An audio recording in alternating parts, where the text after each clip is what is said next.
तो सबसे पहली बात तो यही है कि चुनाव आयोग एक सांविधिक निकाय है। चुनाव आयोग एक सांविधिक निकाय है, इसका मतलब है चुनाव आयोग का गठन हमारे संविधान में किया गया है। इसका प्रावधान हमारे संविधान में है। कहाँ पर है?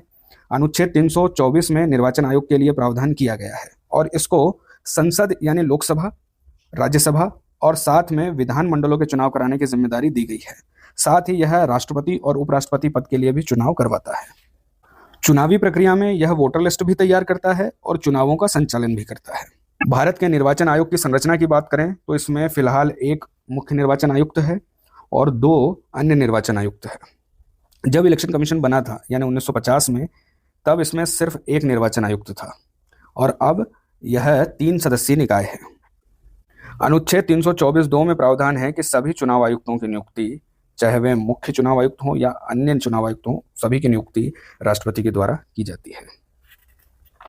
निर्वाचन आयुक्तों का कार्यकाल होता है 6 वर्ष या 65 वर्ष, जो भी पहले खत्म हो जाए तब तक।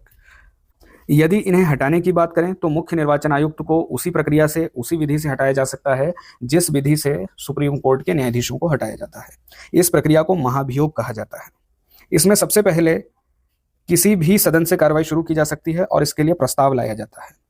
यदि प्रस्ताव लोकसभा में आता है तो इस प्रस्ताव पर 100 सांसदों के हस्ताक्षर होने जरूरी है और यदि यह प्रस्ताव राज्यसभा से शुरू किया जाता है तो वहां पर 50 सांसदों के हस्ताक्षर होने जरूरी है।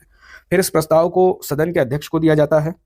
सदन का अध्यक्ष या स्पीकर या सभापति इस प्रस्ताव को स्वीकार भी कर सकते हैं और अस्वीकार भी कर सकते हैं। यदि प्रस्ताव स्वीकार कर लिया जाता है तो आरोपों की जांच करने के लिए 3 सदस्यीय समिति का गठन किया जाता है।